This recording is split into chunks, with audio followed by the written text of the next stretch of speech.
যাবতীয় কাজ আমরা বেশ কিছু আগে শিখছি। এবার হচ্ছে লেআউট লেআউট আর ডিজাইন। এটা নো প্রবলেম। আবার এখানে আচ্ছা, ঠিক আছে। তো আমরা যখন একটা টেবিল নেই, টেবিল নেওয়ার পরে এই লেআউট মেনুতে গতদিন আমরা এই পর্যন্ত শিখছিলাম। এবার ড্র টেবিল, ইরেজার এটাও আমরা দেখছি। ড্র মানে এখানে কোনো সেল বা কলামের ভেতর যদি আমরা আরো স্প্লিট করতে চাই, আরো অংশ ভাগ করতে চাই, তাহলে আমরা এরকম ড্র টেবিল দিয়ে যেখানে খুশি সেখানে আমরা দিতে পারি। আমাদের সিলেক্ট করা চাইতে অনেক সময় এটাও সুবিধা হয়, সেক্ষেত্রে ড্র টেবিল। আবার যদি আমরা ইরেজার দিয়ে মিশাতে চাই, নির্দিষ্ট কোনো একটা সেলকে একত্রিত করতে চাই, মার্জ করতে চাই, তাহলে কিন্তু আমরা এটা ইরেজার দিয়ে সেটাকে মার্জ করতে পারি। আবার কিভাবে করতে পারি, এমনিতেই এই দুইটাকে আমি মার্জ করব, সিলেক্ট করে ডান বোতামে ক্লিক করে এখানে মার্জ সেল, এভাবেও আমরা করতে পারি। আবার সিলেক্ট করে এখানে ক্লিক করে এখানেও লেখা আছে দেখো মার্জ সেল, এই যে মার্জ সেল, এই মার্জ সেল থেকেও কিন্তু আমরা মার্জ করতে পারি। ঠিক আছে, তাহলে এই মেনু থেকে টেবিলের ভেতর রাখলেই কিন্তু লেআউট মেনু আসতেছে, বাইরে ক্লিক করলে কিন্তু লেআউট মেনু থাকে না। অর্থাৎ টেবিলের ভিতরে কার্সর পয়েন্টার থাকলে দুইটা মেনু নতুন করে অ্যাড হবে। এটা হচ্ছে একটা ডিজাইন, একটা হচ্ছে লেআউট। তো লেআউট মেনুটা আমরা আগে শিখতেছি। ড্র, ইরেজার চলে গেল, এবার ডিলিট। ডিলিটে যখন আমি চাপ দিচ্ছি, এই চাপ দেওয়ার পরে এখানে আছে delete cell, delete column, delete row, delete table. তো আমি যদি এখানে কার্সর রাখি, ধরো মাঝখানে, এটাকে আরো সুবিধা অনুসারে আমি একটা ফিল কালার করে দিলাম। ফিল কালার করতে গেলে আমাদের হোম রিবন থেকেও আমরা ফিল কালার করতে পারবো। ওকে, আমরা মনে করো এরকম একটা কালার করে নিছি, আমি এই টেবিলের ভিতরেই কার্সর পয়েন্টটা রাখছি, এই কলামের ভিতরেই। এখন লেআউট অপশন থেকে যদি ডিলিটে চাপ দেই, চাপ দেওয়ার পরে বলছে ডিলিট সেল। সেল বলতে কি নির্দিষ্ট একটা ঘরকে বোঝানো হচ্ছে, তাই না? এই সেলটাকে যদি আমি শুধু ডিলিট করতে চাই, তাহলে এই সেলের ভিতর কার্সর পয়েন্টার আছে, এখন এই সেলটাকে ডিলিট করব। তাহলে কি হয় দেখো, এখানে ডিলিট থেকে চাপ দিলে ডিলিট সেল। এবার বলছে ডিলিট সেল করার পর, মানে এই সেলটাকে যদি ডিলিট করা হয় তাহলে পার্শ্ব থেকে কি অবস্থানটা হবে, বলছে শিফট সেল লেফট। এই সেলটা যখন ডিলিট হয়ে যাবে, এই সেলটা বাম দিকে আসবে, শিফট করবে এই অন্য সেলটা এখানে, এই সেলটা বাম দিকে আসবে, সোজা কথা বুঝো। শিফট সেলস লেফট, এই সেলগুলো যেটা আছে সম্পূর্ণগুলোই বাম দিকে আসবে। গ্যাপটা পূরণ করতে হবে, তো এখানে যদি আমি ডিলিট করি তাহলে গ্যাপটা পূরণ করতে হবে না, সেই জন্য বলছে শিফট সেল লেফট, আমি পরে দেখাচ্ছি। এবার বলছে শিফট সেল আপ, এটা যদি ডিলিট হয়ে যায় এই সেলগুলো নিচ থেকে উপরের দিকে উঠবে, সেটা বলছে। এবার বলছে ডিলিট এন্টায়ার রো, এই সেলে কার্সর পয়েন্টার রাখা অবস্থায় যদি ডিলিট সেল করি তাহলে এই পুরা রোটাকে সে ডিলিট করে ফেলবে। আবার বলছে ডিলিট এন্টার কলাম, এই পুরো কলাম সহ সে ডিলিট করে ফেলবে। তো প্রথমত অবস্থায় আমি বোঝার সুবিধার্থে আমি একটা কাজ করে নিব, সেটা হচ্ছে এখানে কিছু ডেটা দেব আমি। এখানে ডেটা দিলাম, এখানে ডেটা দিলাম, এখানে দিয়ে দিলাম। আচ্ছা, আরো সুবিধা, এখানেও আমি সিরিয়াল করে দেই, এখানে 4, এখানে মনে করো 5, এখানে 6, এখানে 7। সম্পর্ক তো এই দুইটার সাথেই নাকি, এই জন্য আমি এইদিকেই ডাটাগুলো এন্ট্রি করলাম, আরগুলোতে করলাম না। এখন আমি 6 নাম্বার সেলে কার্সর পয়েন্টার রাখছি, মনে করো মাস পয়েন্টে, এখানে রাখলেও হবে, এমন কিছু না। আমি এটাতে ডাটা এন্ট্রি করছি দেখে এই 6 নাম্বারই রাখলাম। রাখার পরে এখন আমি ডিলিটে চাপ দিচ্ছি, দেখো প্রথম অপশনটাতে আমরা দেখবো delete cell, shift cell left. Okay, এটাতে যা আছে সেটাতে আমি রাজি হয়ে ওকে চাপ দিলাম। তাহলে দেখো এই 6টা নাই হয়ে গেল, বাট এখানে দেখো ফাঁকা হয়ে গেছে, এটুকু কিন্তু ফাঁকা, এটুকুতে কোনো লেখার অপশন নাই। এই 3টা ছিল এখানে, 8 ছিল এখানে, 7 ছিল এখানে, তাই নয় কি? সেটা শিফট হয়ে গেল বাম দিকে, শিফট সেল লেফট। আর এখানে কালারও ছিল, 6ও ছিল, তাই না? সেটাকে ডিলিট করে ফেলছে। পাশাপাশি কি করছে, এই ঘরটা পূরণ করার জন্য বাম দিক থেকে সেলগুলোকে শিফট করে ফেলছে। ওকে, এই যে চুপ থাকলে আমার খারাপ লাগে। তো সবাই বুঝতে পারছো কি বিষয়টা? ওকে, দ্বিতীয়বার হচ্ছে আবারও আনডু করলাম, পূর্বের অবস্থায় ফিরে গেলাম আমি। এবার বলছে যদি ডিলিট, এখানেই আমি কার্সর রাখি, ডিলিট সেল, এখানে শিফট সেল আপ, তার মানে এখান থেকে উপর দিকে উঠবে। ওকে, দেখো এই যে 6টা নাই হয়ে গেল, 7-8টা উপরের দিকে গেল। আমি যদি হাজার হাজার কলাম বা রোর মধ্যে যদি এরকম কোন একটা ভিতর থেকে একটা সেলকে ডিলিট করতে হয় এবং যদি চাই যে নিচের, মনে করো তুমি একটা ডাটা এন্ট্রি করতেছো, 200টা নাম লিখতে যাচ্ছ, 150 নামের পরে আরেকটা নাম ডবল করে লিখছো, তাহলে ওই নামটা লেখার পরে পরের নামগুলোও আছে কিন্তু ডাটা ডান দিকে ঠিকই লিখছো, এরকম হতে পারে। তখন তোমার শুধু ওই নামটাই ডিলিট করতে হবে এবং নিচের নামগুলোকে উপরের দিকে তুলতে হবে, এরকম কোন একটা ক্রাইসিসের মধ্যে পড়ে গেছো। তাহলে কি করতে হবে, হয় এমনি সাধারণভাবে এরকম করতে হবে তোমাকে, যেমন এখানে 6টাকে ডিলিট করতে হবে, এবার 7-8টাকে কপি করতে হবে, তারপরে এখানে রাখতে হবে, দেন কন্ট্রোল ভি দিয়ে পেস্ট করতে হবে, তাহলে এই কাজটি হলো। আর আমি সেটাকে এক ক্লিকেই করে ফেললাম। এটা তো অল্প রো দেখে আমি বুঝতে পারলাম না, কিন্তু যদি হাজার হাজার রোটা থাকে তাহলে অনেক ডেটাগুলোকে কপি করা আমার পক্ষে, ওর মধ্যেও ভুল হতে পারে, ওর মধ্যেও ছাড়া পড়তে পারে। সেই কারণে আমরা কি করব, এই অপশন ইউজ করে আমরা সেটাকে ডিলিট করতে পারবো। ওকে, আন্ডু করে আবারও পূর্বের অবস্থায় ফিরে গেলাম। এবার বলা হচ্ছে ডিলিট থেকে সেল এবং বলছে এন্টার রো। এন্টার রোটা হচ্ছে এই যে কার্সর রাখছি এর রোটা যদি আরো অনেকগুলোই থাকে সে ডেটা পুরোটাই আমাদের ডিলিট করে ফেলবে। কোথায় রাখছিলাম, উপরে রাখছিলাম মনে হয়, তাই না? এখানে রাখলাম। এবার ডিলিট সেল, দেন হচ্ছে ডিলিট এন্টার রো, ওই ভেতরে পুরো রোটা চলে গেল। একইভাবে আবারও কার্সর পয়েন্টার এখানে রাখছি আমি। এবার যদি বলা হয় ডিলিট কলাম, ডিলিট কলাম কেন করলাম আমি, ডিলিট সেল এন্টার কলাম, এই, হ্যাঁ, এই যে কলামের মধ্যে আমি কার্সর পয়েন্টার রাখছি সেই কলাম পুরোটাকে ডিলিট করে ফেলবে। ডিলিট এন্টার কলাম, একবারে পুরো কলামটাই ফেলে দিচ্ছে। কার্সর কিন্তু এক জায়গায় রাখছি, তাই না? ওকে, সেই সাথে আমরা ডিলিটের প্রথম অবস্থানটা আমরা দেখলাম। এবার হচ্ছে ডিলিট কলাম, কোনো ব্যাপারই না, ইজি বিষয়। আমি কন্ট্রোল জেড দিয়ে দিলাম, ধরো এই 5 নাম্বার বা এই কলামই আমি ডিলিট করলাম। যে কোনো এক জায়গায় কার্সর পয়েন্টার রাখলেই হচ্ছে ডিলিট থেকে ডিলিট কলাম, ওই কলামটা পুরোটা ডিলিট হয়ে যাচ্ছে। Control Z. এবার যদি বলা হয় ডিলিট থেকে কি করছে, ডিলিট রো, যেখানে আমার এইটাতে 4 কার্সর পয়েন্টার আছে, এই রোটাই আমি ডিলিট করতে চাচ্ছি পুরাটাই, তাহলে ডিলিট রোজ। ওকে, পুরা রোটা ডিলিট হয়ে গেল। আবার দেখো, যেখানে আমি কার্সর পয়েন্টার রাখি না কেন, এই কোণাতে রাখি আর এখানে কোণাতে যেখানেই রাখি না কেন, এই টেবিলটাকে পুরোটাই আমি ডিলিট করতে চাচ্ছি। তো আমরা এভাবেও সিলেক্ট করে কাট করতে পারি, অথবা যে কোনো জায়গায় কার্সর পয়েন্টার রেখে ডিলিট করব, ডিলিট টেবিল, পুরো টেবিলটাকে ডিলিট হয়ে গেছে।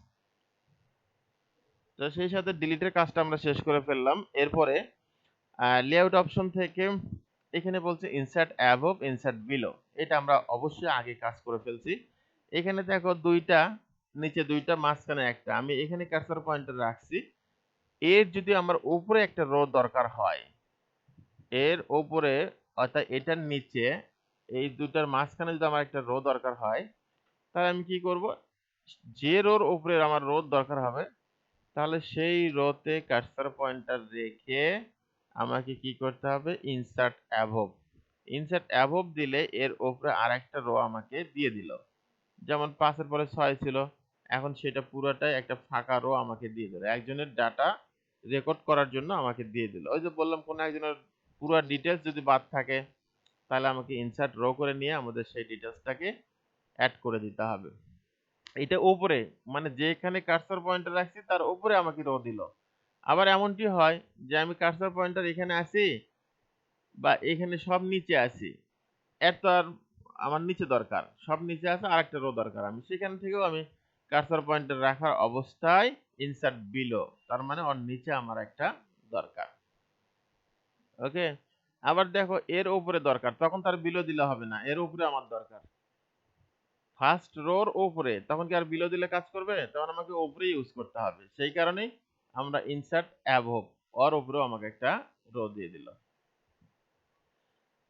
এটা মাথায় রাখতে হবে, যেখানে আমি কার্সর পয়েন্টার রাখবো তার সিমিলার, এখানে কার্সর পয়েন্টার রাখছি, এই যে এখানে দেখো দুটো মার্জ করা আছে, এই মার্জই কিন্তু তোমাকে দেবে ইনসার্ট অ্যাবভ, যা আছে সেম টু সেম একটা উপরে দেবে তোমাকে, এই যে এখানেও মার্জ করা। আবার এখানে যেমন নিচে আছে, এইটা যা আছে সেইটারই তোমাকে আর একটা দেবে ইনসার্ট বিলো। আর এমনটি হতো যদি এখানে তোমার মার্জ করা থাকতো, তাহলে এরপরে যদি নিতে চাও তাহলে ইনসার্ট বিলো ওই সেম টু সেমই হবে। কথাটা বুঝতে পারছি কি? ওকে, তাহলে আমার ইনসার্ট বিলো এন্ড অ্যাবভ হয়ে গেল। এবার insert left and right. Left and right আমি এখানে কার্সর আছে, এর বামে এবং ডানে কি হতে পারে? রো না কলাম? আমি এখানে কার্সর পয়েন্টার নিয়ে আসি, এর বামে কি হতে পারে? রো না কলাম? বলো তো, বামে অথবা ডানে? এটা কলাম না, একটা কলামে নেবে আমার। আর যেখানে আমি এখানে আছি যদি বলি অ্যাবভ, উপরে এবং নিচে, সেটা কি হবে? রো হবে। তো সেই জন্য আমরা এখানে লেখা আছে, এখানে কিন্তু লেখা নাই, এখানে লেখা আছে ইনসার্ট অ্যাবভ, ইনসার্ট বিলো। তার উপরে নিচে আমরা কি নিতে পারি? রো নিতে পারি। আর এখানে ডানে বামে কি নিতে পারি? কলাম নিতে পারি। তাহলে এখানে 5 আছে, এখানে 6 আছে, আমি এখানে কার্সর পয়েন্টার রাখছি। এর বামে একটা কি দরকার? কলাম দরকার। তাহলে ইনসার্ট লেফট, তাহলে এর বামে একটা হয়ে গেল। এখানে কালার ছিল বিধায় এখানে কালারও চলে আসছে। শুধু ডেটা যাবে না, ফরম্যাটটা চলে যাবে। ক্লিয়ার? এখন এখানের অবস্থা চিন্তা করি আমি, এই যে 8 এর অবস্থানটা চিন্তা করি। 8 এর এখানে উপরে নাই, উপরে মার্জ করা, নিচে মার্জ করা, এর মাঝখানে আমি একটা কলাম নিতে চাই। তাহলে ইনসার্ট রাইট, 8 এবং 3 এর মাঝখানে। তাহলে দেখো এই 8টাকে কিন্তু সে পুরোটাই পূর্ণাঙ্গ রাখলো, অথচ 8টা কিন্তু এর মধ্যে ছিল। হ্যাঁ, এখানে যে মার্জ করা সেটাকে কিন্তু সে ধরলো না, লেফটে যায়নি তো। এই যে 7 8 6 7 8 তো ঠিকই থাকলো, এর পরেরটা দিল। হ্যাঁ, পরেরটা দিল। এখানে মার্জটাকে ওইভাবে মার্জ রাখলো, এর মানে 8টা তখন পূর্ণাঙ্গ হয়ে গেল। ওকে, এখন 3 এ আছি, 3 এর যদি আমি ডানে চাই তাহলে কি করবে সে? 3 এর আমি ডানে চাচ্ছি, রাইটে দিব, এখানেও সে ফুল দিচ্ছে। ঠিক আছে, এই মার্জ করাটাকে সে সাপোর্ট করতেছে না, বাট তোমার যে কি করা ছিল ফরম্যাট, এই ফরম্যাটটা চেঞ্জ করা, সেটাকে সে কাজ মানে সেম টু সেম করে দিল। তাহলে আমরা লেআউট অপশন থেকে, টেবিলের লেআউট অপশন থেকে এগুলো শিখলাম, রো অ্যান্ড কলাম নেওয়া শিখলাম। মার্জ সেল তো আমরা দেখছি। মার্জ সেল বলতে যেমন এই পুরাটাই আমি মার্জ করে দিব, এই সবগুলো মিলে আমরা মার্জ করে দেব, হবে না? সবগুলো মিলে কিন্তু মার্জ হয়ে গেছে। এখন ধরো ডেটা নাই আমার কাছে, আমি এখানে কয়টা রো ছিল? 1 2 3 4 5 6 7 8 9টা রো ছিল। আর কলাম ছিল কয়টা? 2টা। 9টা রো 2টা কলাম। আমি এখন এই সেলটাকে স্প্লিট করতে চাই, ওইভাবে নয়। আমি যদি বলি 3টা রো খালি করে নেব, এর মধ্যে কলামটা আমি করতে চাই না। তাহলে এখানে কার্সর পয়েন্টার থাকা অবস্থায় লেআউট অপশনে স্প্লিট সেল, স্প্লিট সেল যখন আমি করতে চাচ্ছি, আমি নির্ধারণ করে দিতে পারতেছি যে কয়টা কলাম নিব। 2টা কলাম চাইছি, আমি 2টা চাচ্ছি না, আমি একটা চাচ্ছি। আমি একটা চাচ্ছি, রো চাচ্ছি 9টা, 9টা চাচ্ছি না, আমি ধরবো 3টা চাচ্ছি। 3টা করলাম, তাহলে 3টাকে সে 3 অংশ ভাগ করে দিল। এখন যদি আমি এখন 4টা চাই, তাহলে তো ভাগা হচ্ছে। দেখি যে কি অবস্থা।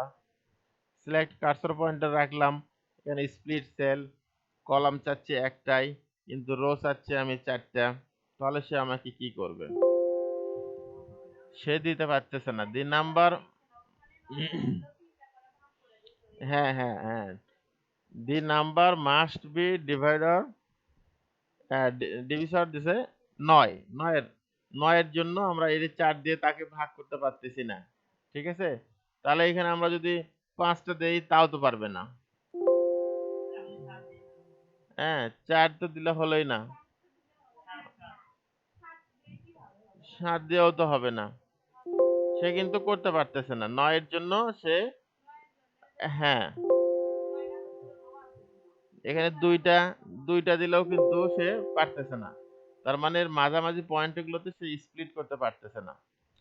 আচ্ছা, এরকম যদি আমরা 9 এর জায়গায় 10 দেই, 10টা রো করি, তাহলে কিন্তু অবশ্যই 2 ভাগ 5 ভাগ এরকম করতে পারবে।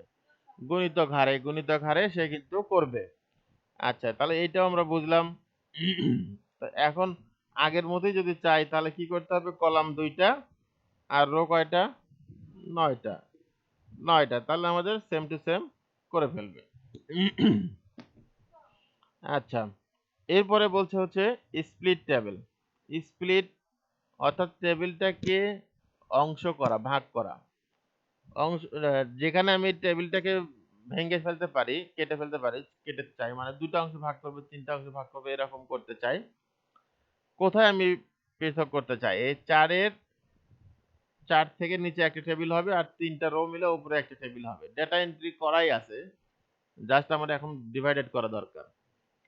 তাহলে ৪ এর সামনে কার্সর রাখলাম বা এখানে কার্সর রাখলাম, এই টেবিলের যেই কোনো সেলে কার্সর পয়েন্টার রাখলেই হবে।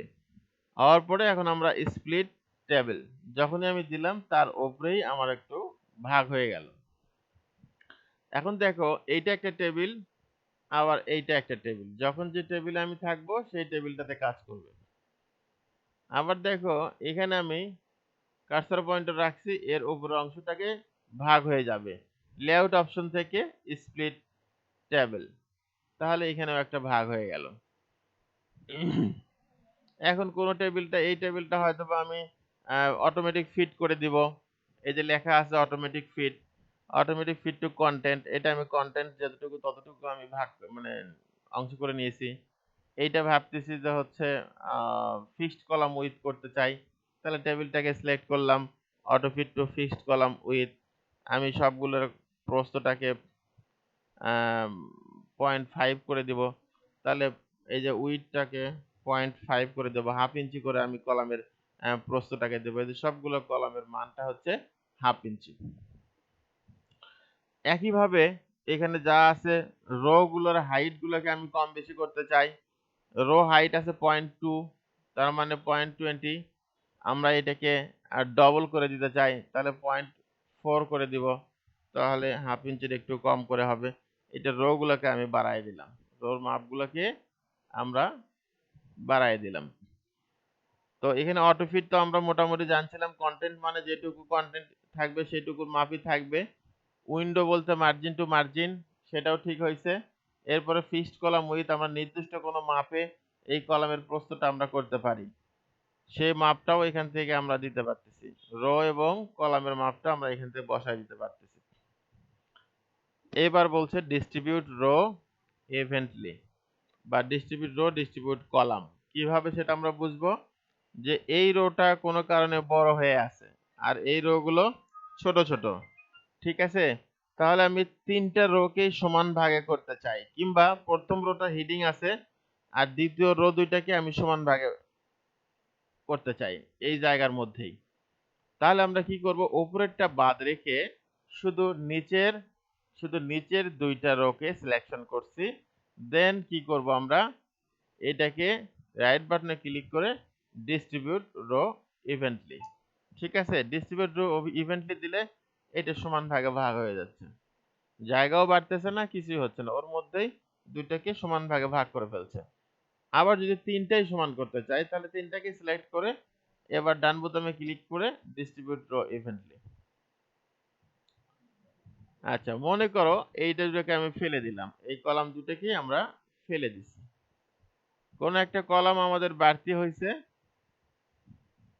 বা এইটাকে আমি ছোট করে দিলাম,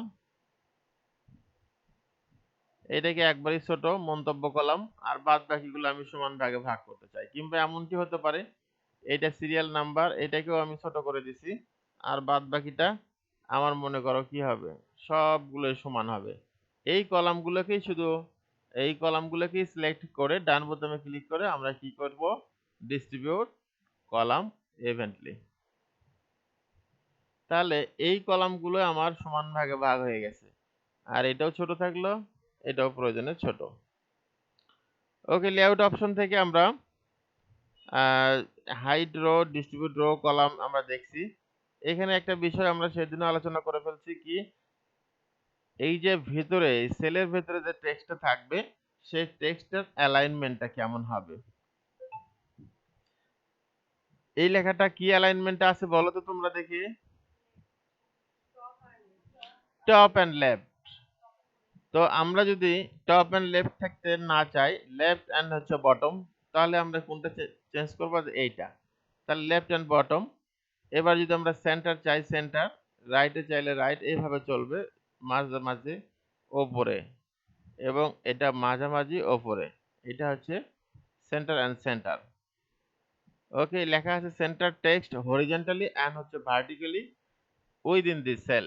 এই সেলের ভিতরে লেখাটা ভার্টিক্যাল থেকেও সেন্টারে থাকবে এবং হরিজন্টাল থেকেও সেন্টারে থাকবে। এইটা হচ্ছে সেই সেন্টার।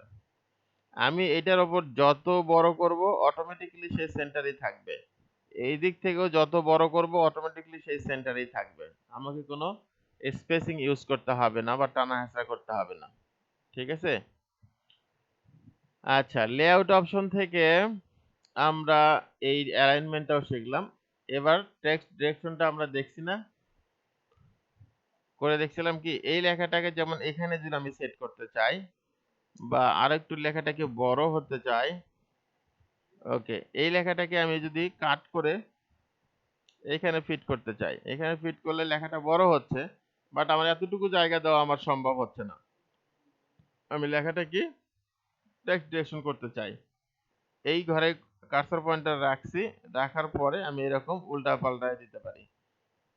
এইটারও আবার অ্যালাইনমেন্ট আছে, এটাকে আমি চাপে দিলাম। এই অ্যালাইনমেন্টটা কোথায় অবস্থান করতেছে বলতো? এখানে, এখানে কার্সরটা রাখছি, এটা কোথায় অবস্থান করতেছে? মনে করো কথার কথা আর একটু বড় থাকলো, তাহলে এটা কোথায় অবস্থান করতেছে? এই সেলটাকে চিন্তা করি, এই সেলটার উপরে এবং হচ্ছে বামে, ঠিক না? এই সেলটার আমি যদি মাঝখানে মাঝ বরাবর নিতে চাই, তাহলে এখান থেকে দেখো এটা উল্টে গেছে, এটাও ক্লিক করলাম, এবার মাঝামাঝি হয়ে গেল। ওকে, যখন মাঝামাঝি নিলাম তখন ইচ্ছা অনুসারে ছোট বড় করলে অটোমেটিক সে মাঝামাঝি ফিট হচ্ছে, এই দিক থেকেও মাঝামাঝি, এই দিক থেকেও মাঝামাঝি। ওকে, তাহলে আমরা এটাও দেখলাম। এরপরে কি থাকলো? Cell margin. হ্যাঁ, সেল মার্জিনটা আরেকটা গুরুত্বপূর্ণ জিনিস। অর্থাৎ এইটাতে টেক্সট ডিরেকশন আমি তুলে দিলাম, জেনারেল করলাম, এখানে আমি কিছু লেখা লিখলাম।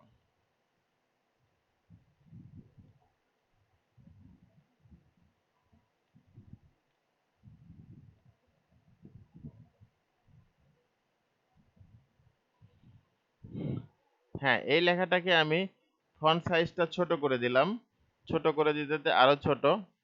ওকে, কন্ট্রোল সি দিয়ে কপি করলাম, দেন কন্ট্রোল ভি দিয়ে আমি পেস্ট করতেই থাকলাম। তাহলে এর মধ্যেই কিন্তু আমার একটা প্যারাগ্রাফ তৈরি হয়ে গেল। আমার কিন্তু জায়গাটা বাড়িয়ে নিচ্ছে, অটোমেটিকলি একটা ফিট করছে। এখন এই লেখাটাকেই আমরা একটু বড় করে দেখার চেষ্টা করি।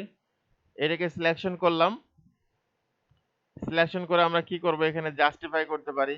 জাস্টিফাই করলে দুই দিকে সমান, ঠিক না? মানে একটা ওয়ার্ডের পেজের মতো, মনে করি এটা একটা ওয়ার্ড, এখানে মনে হচ্ছে একটু মার্জিন আছে নাকি? ওয়ার্ডে আমরা মার্জিন দিছি না, এখানেও সেই মার্জিনটা আছে না? উপরে নিচে কিন্তু সে মার্জিনটা নাই।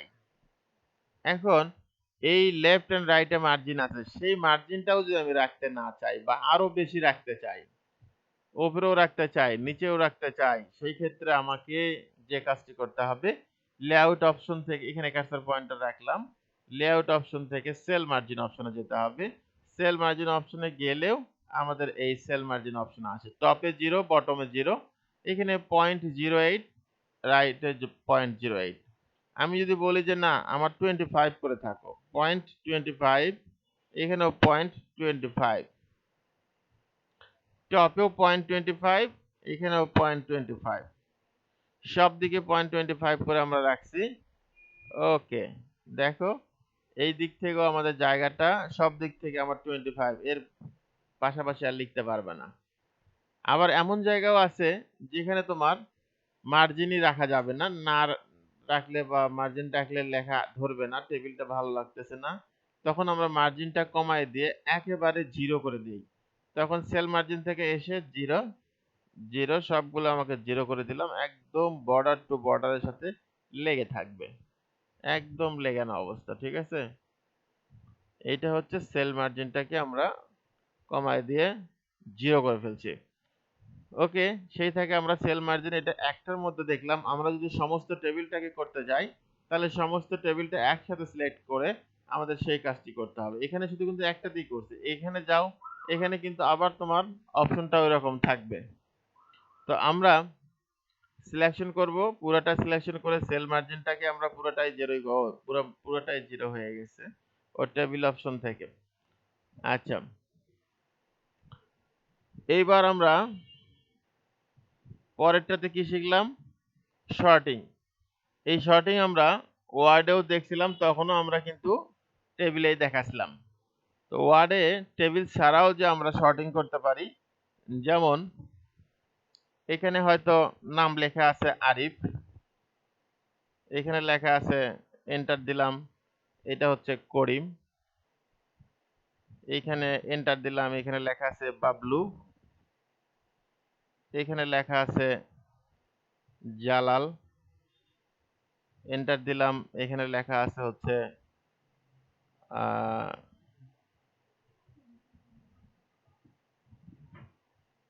চামেলি, এরকম করে লেখা আছে, তাই না?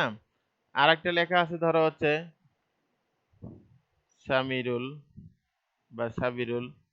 ওকে, তাহলে দেখো এই লেখাগুলো আমরা যদি সাজাইতে চাই, তাহলে এরপরে কি আসবে? বাবলু, তারপরে সি আসবে, তারপরে ডি, এরকম করে আমাদের যদি সাজাইতে চাই, তো এখানে কিন্তু টেবিল না, এখানে কোনো টেবিল না, আমরা এইটার উপর সাজাইতে চাই।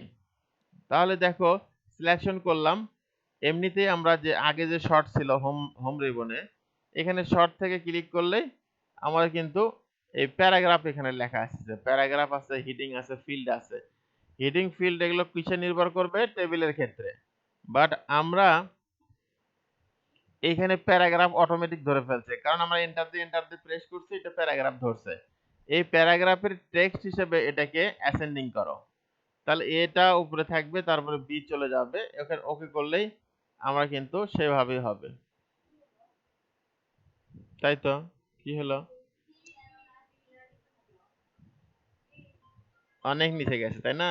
আমরা দেখি, সিলেকশন করলাম, আবার আমরা চাপ দিছি অ্যাসেন্ডিং ডিসেন্ডিং, এখানে হেডার রো হিসেবে কোনো কিছু নয় ধরা আছে, তাই না?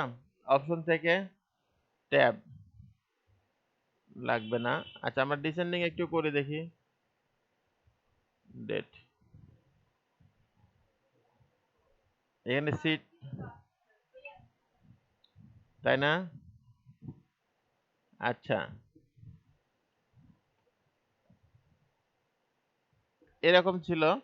আমরা কি নাম্বারিং এর ক্ষেত্রে দেখি নাম্বারটা ঠিক করে কিনা। মনে করো কোনো কারণে আমরা এখানে নাম্বারটা দিলাম হচ্ছে 5, একটা ডট দিয়ে স্পেস দিলাম, এখানে ধরো 3 ডট দিয়ে স্পেস দিলাম, এখানে হয়তো বা 1, কি রাখো দেখো তো, ডট দিয়ে 1 দিয়ে ডট দিলাম স্পেস,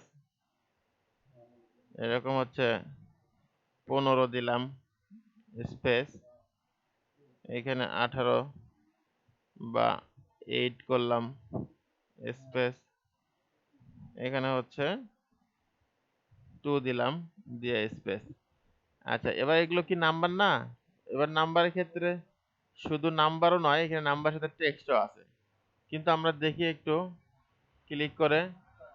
ওকে, এটাকে আমরা যদি ডিসেন্ডিং, হ্যাঁ, এখানে যদি আমরা কি করব দেখো, ওয়ার্ড 1 ওয়ার্ড 2, এখানে দুইটা করে শব্দ লিখছি, তাহলে আমরা ওয়ার্ড 1 এর উপর নির্ভর করতে চাই। ওয়ার্ড 1টা কি? এটা, এটা যদি নাম্বার হয় তাহলে নাম্বারের ক্ষেত্রে আমরা অ্যাসেন্ডিং করি, দিলে তাকে আমরা কি করি 2 3, তাও তো কাজ করতেছে না।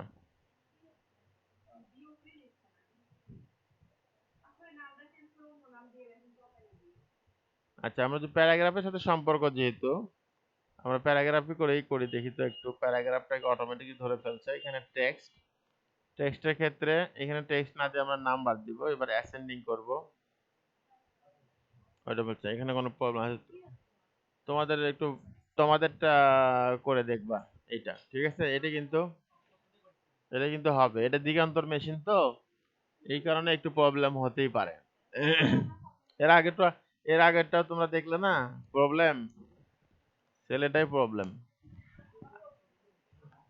আচ্ছা, তাহলে একটু দেখো, হয়ে যাবে, এটা কোনো বিষয় নয়। আর টেবিলের ক্ষেত্রে আমরা এর আগেও দেখছি যে কি অবস্থা, আমরা কিন্তু সেটা করে দেখছি, তাই না? লেআউট অপশন থেকে এই যে শর্টিংটা, যেমন এখানে ধরো 5 থাকলো, এখানে 2 থাকলো, এখানে 8 থাকলো, এইটাকে যদি আমরা অ্যাসেন্ডিং ডিসেন্ডিং করতে চাই তাহলে সিলেকশন করলাম, দেন হচ্ছে শর্টিং থেকে এই কলাম 6 1 2 3 4 5 6, এই কলাম 6 থেকে নাম্বারের ভিত্তিতে অ্যাসেন্ডিং বা ডিসেন্ডিং, অ্যাসেন্ডিং করলে ছোটটা উপরে চলে যাবে, তাই না? অ্যাসেন্ডিং করি আমরা, তাহলে 2 5 8, যাক টেবিলের ক্ষেত্রে বেশি ভালো কাজ করে, এইটার ক্ষেত্রে টেক্সটের ক্ষেত্রেও ঠিক আছে কাজ করবে, তোমাদেরটা আগে ট্রাই করে দেখবো, তা না হলে আমি দেখবো। আচ্ছা, তো এখানে আমরা শর্টিংটাও আমরা দেখলাম। এরপরে ছিল হচ্ছে রিপিট হেডার রো, এটাও কিন্তু আমরা দেখছি, মানে প্রত্যেকটা পাতায় উপরের হেডার রোটা অটোমেটিক্যালি কপি হয়ে যায়। কনভার্ট টু টেক্সট, এটাও আমরা দেখছি, তাই না? আর একটা বাদ থাকলো কি, এটা হচ্ছে ফর্মুলা। ফর্মুলার ক্ষেত্রে আমরা একটু দেখি, এখানে আরেকটা ট্যাব দিয়ে আমি এই তিনটাকে যোগ করতে চাই, এরকম কিছু করতে চাই, তাহলে সিলেকশন এখানে কার্সর পয়েন্টে রাখছি, দেন এখানে ফর্মুলা আমরা যদি যাই, এখানে লেখা আছে ইকুয়াল সাম অ্যাবভ, উপরের উপরের গুলোকে যোগ করে দেখাতে বলতেছে, ঠিক আছে? তাহলে এখানে আমি যদি কার্সর পয়েন্ট এখানে ছিল, দেন ওকে করি, তাহলে উপরের তিনটা যোগ করে 15 হয়, সেটাকে আমাকে দিচ্ছে। আচ্ছা, পাশাপাশি ক্ষেত্রে যদি হয়, যেমন এখানে আছে একটা সংখ্যা, এখানে আরেকটা আছে, এখানে আরেকটা আছে, এখানে একটা আছে, এখানে একটা আছে, এই কয়টা সংখ্যাকে আমি যদি যোগ করতে চাই, এখানে যদি আমি ফর্মুলা ইউজ করতে চাই, এখানে কি করবে, এখানে সিলেক্ট থাকা অবস্থায় এখানে খালি লিখবো আমি লেফট, LEFT, বাম পাশের সংখ্যাগুলোকে আমাদের যোগ করে দাও, ঠিক আছে? বাম পাশের সংখ্যাগুলোকে আমাকে যোগ করে দিচ্ছে, যোগ করে দেখো এইটাই হবে। তাহলে এখানে আর কি কি থাকতে পারে,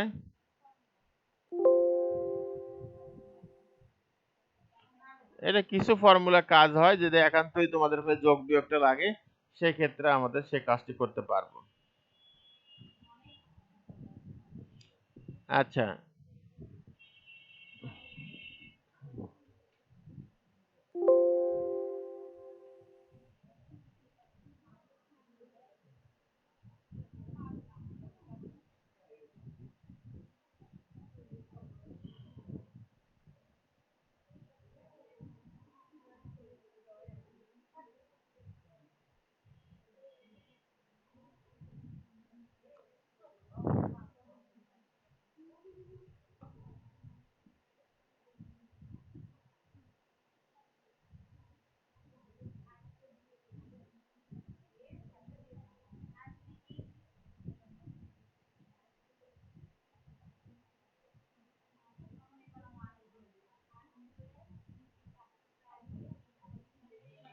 দেখো এখানে দেখো কাউন্ট কাউন্ট আছে না, কাউন্ট দিয়ে আমরা এখানে উপরে কয়টা মানে কয়টা ঘরে আছে বা কয়টা সংখ্যা আছে, আমরা এখানে কাউন্ট করে ফেললাম 3, ঠিক আছে? অর্থাৎ এখানে একটা, এখানে একটা, দুইটা, এখানে একটা, তিনটা, আমরা অনেক সময় এরকম গণনা করার প্রয়োজন হয় না, সেই ক্ষেত্রে আমরা কাউন্ট ফর্মুলা ইউজ করলে সেখানে কিন্তু যোগটা হয়ে যাবে। এখানে কিছু অল্প কিছু আছে, আবার দেখো এইটা যদি আমরা ফর্মুলা ইউজ করে, এখানে কি আছে, পার্সেন্টেজ ইউজ করতে চাই, এটা তো ডিজেবল দেখাচ্ছে,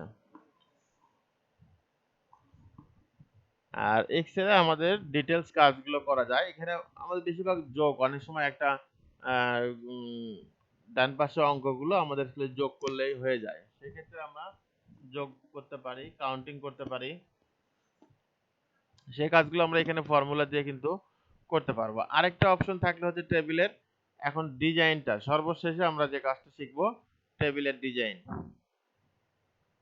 মনে করো ডাটা সম্মিলিত কোনো যদি টেবিল থাকে, আমরা ইনসার্ট থেকে এরকম একটা টেবিল নিয়ে ফেলছি, পরের পাতায় আমরা যাই, কন্ট্রোল এন্টার, এরকম টেবিল থাকলো, এই টেবিলটাকে আমরা কত সুন্দর করে ডিজাইন করে আমরাকে উপস্থাপন করতে পারবো, সেইটার জন্য আমাদের এই ডিজাইন মেনুটা।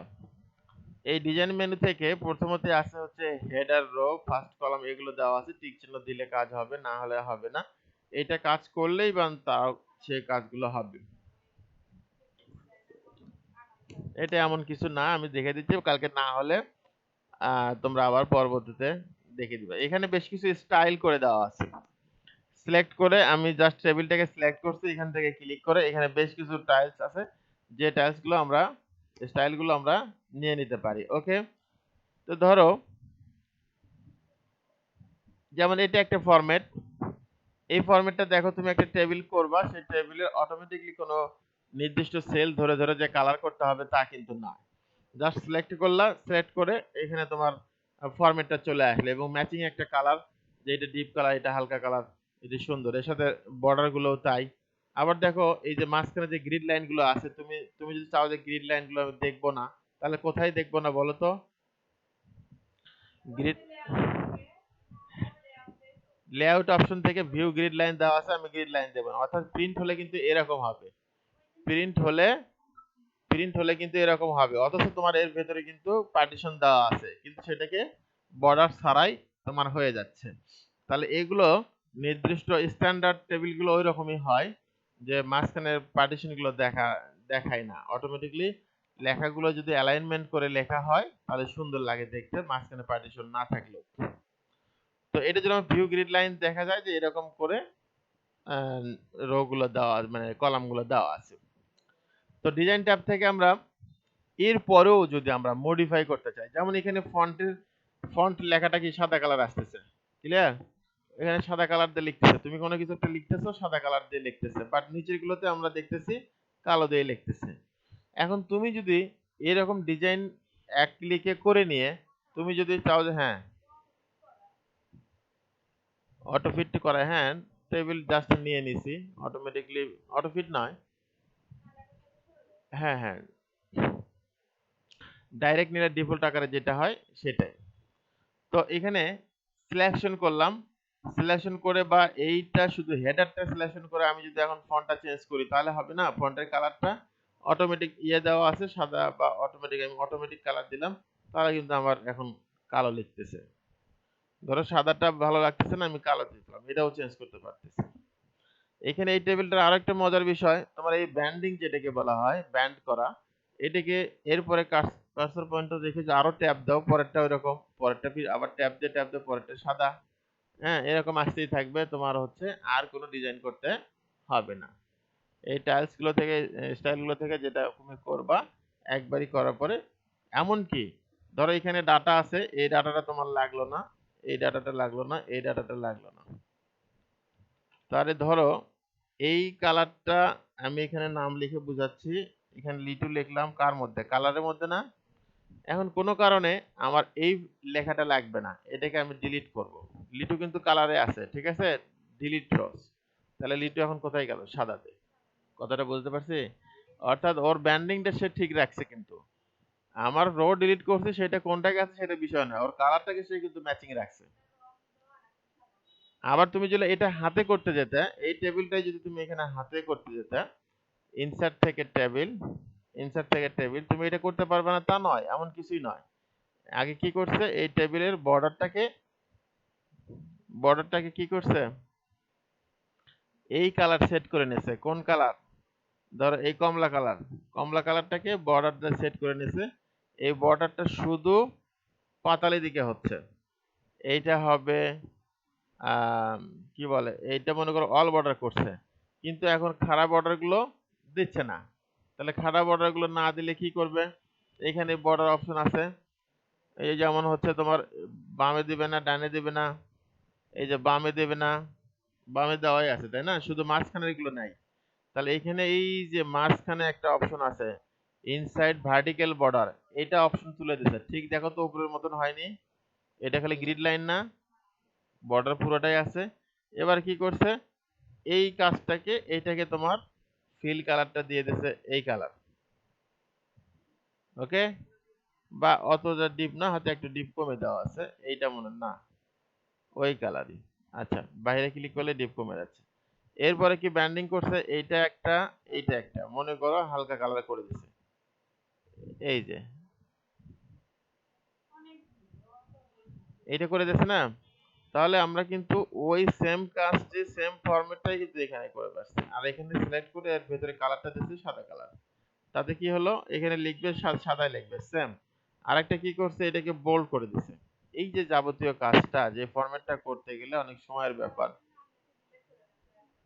হ্যাঁ, আবার মজার বিষয় হচ্ছে এই যে সেটা দেখানোর জন্য আসলাম এখানে, যে এখানে আমি মনে করো নাম লিখছি আমার এই কালারে লিখছি লিটু, ঠিক আছে, আবার এখানে লিখছি আরেকটা। তো আমি যদি এই নামটাকে ডিলিট করতে চাই, তাহলে ডিলিট করলে এইটা থাকলোই না। অথচ কিন্তু এখানে যদি মনে করো এটাকে ডিলিট করি, ডিলিট করলে কি হবে, আরেকটা ওখানে জন্ম হবে, তাই না, ডিলিট, তো তাহলে কিন্তু ওটা ঠিকই থাকলো। আর এটাতে তা কিন্তু থাকলো না, এটা ডিলিট হয়ে সাদাটা ডিলিট হয়ে গেল। এইটাই হচ্ছে ম্যানুয়ালি করা, আর এখানে এই ফরম্যাট অনুসারে করা। যাই হোক, ডিজাইন থেকে আমরা এখানে টাইলস থেকে আমরা অনেক কিছু আমরা এখানে নিতে পারবো। তোমার যেটা এই মডিফাই করে যেটা থাকলো সেটাকেও তুমি মডিফাই টেবিল স্টাইল বা নিউ টেবিল স্টাইল নামে তুমি সেভ করতে পারো, যেখানে ক্লিক করলে সেরকম হবে।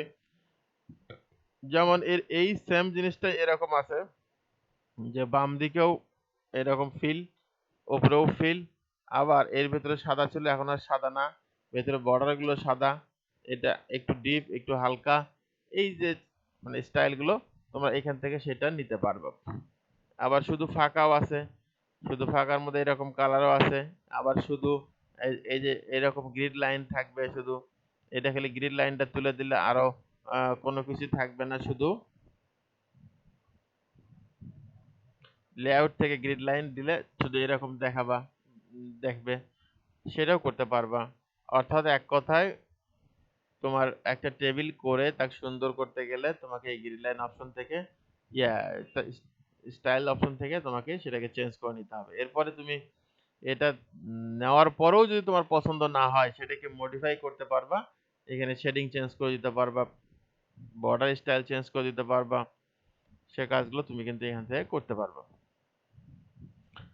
এই তো মোটামুটি টেবিল স্টাইল আর হচ্ছে বর্ডারের যে যাবতীয় কাজ। এরপরেও যদি তোমাদের কোনো সমস্যা হয়ে থাকে, ও যেমন এই টেবিলটার ক্ষেত্রে দেখো আরেকটা জিনিস, এই টেবিলটার ক্ষেত্রে দেখো আমরা বর্ডার দিব, বর্ডারের স্টাইলটাও কিন্তু আবার আছে ভিন্ন, ডবল আছে, মোটা আছে, এখান থেকেও কিন্তু আমরা সেটা করতে পারি। এখানে বর্ডার স্যাম্পল এর ভেতরেও আছে, তাই না? আচ্ছা, বর্ডার স্টাইল ধরো এই ডবল দিতে চাচ্ছ, তুমি শুধু বাহিরেরটাকে ডবল দিতে চাচ্ছ, তাহলে কি করবা, সিলেকশন করলা, কালার করলা, এটা শুধু বাহিরের বর্ডার, এই যে আউটসাইড বর্ডার, আউটসাইড বর্ডারটাকে এরকম করে দিলা। এই বর্ডারের প্রস্থটা যদি আরো বড় করতে চাও, যেমন 1/2 ইঞ্চি থেকে তুমি 1.5 ইঞ্চি করতে চাও, তাহলে সিলেক্ট করার পরে এবার বর্ডারটা আবার দিতে হবে, কিন্তু না হলে কিন্তু সেটা হবে না, এখন মোটা হয়ে গেল। আর ভেতরের লাইনটাকেও যদি সেপারেট করতে চাও, অল বর্ডার ভেতরেও দিতে চাও একই সিস্টেমে, তাহলে কিন্তু দেখো এই যে প্রত্যেকটা এক একটা ঘরের মতো লাগতেছে, তাই না, প্রত্যেকটা এক একটা ভিন্ন ভিন্ন ঘর।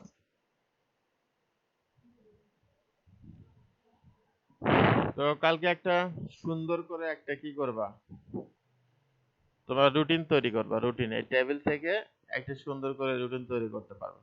আরেকটা জিনিস দেখো, দেখার আহ, এটা একটা মানে এটা শেষের মধ্যে আবার শেষ হয়ে গেল। এইখানে যেমন দেখো আমি দুইটা জিনিস লিখতে চাই, এখানে এখানে দেখো দুইটা জিনিস লিখতে চাই,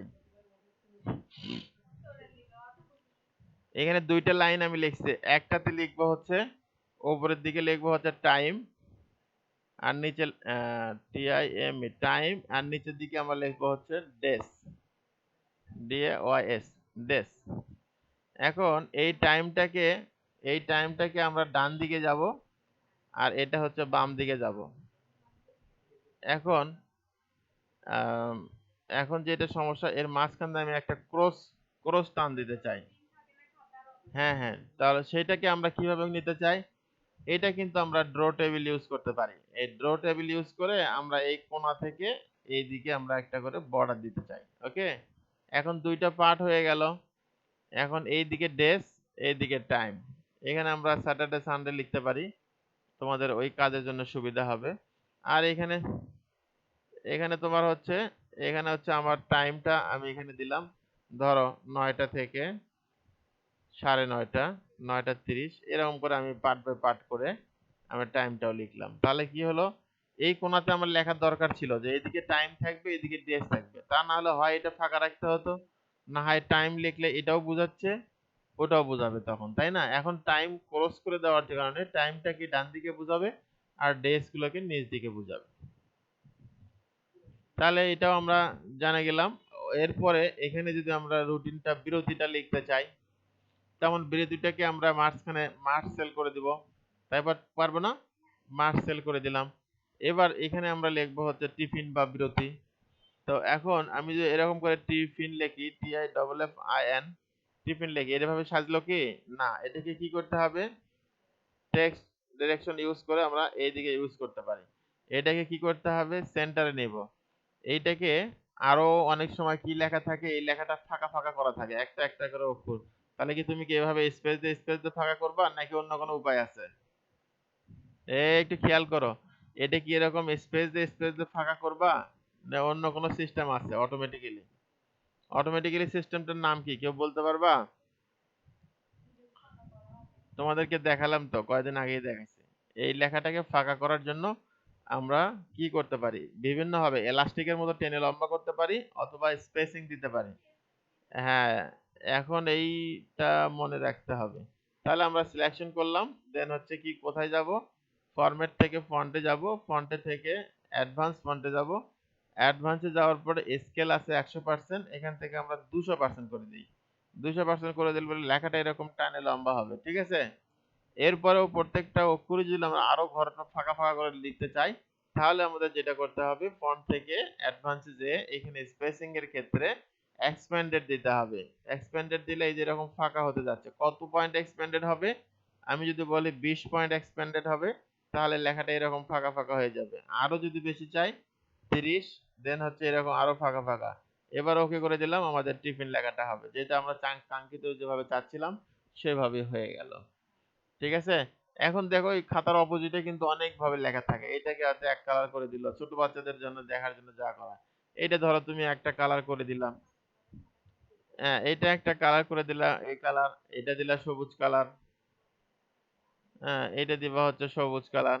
এরকম করে যতটা একটা রুটিন করতে সুন্দর হয় সেরকম তোমরা একটা সুন্দর রুটিন করে নিয়ে আসবা। ঠিক আছে? ওকে, আজকে এই পর্যন্তই হলে।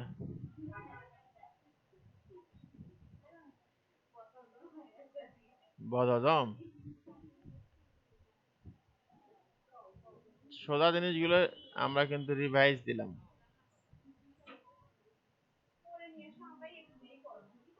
আচ্ছা তাহলে রেকর্ড স্টপ করে দিলাম। এর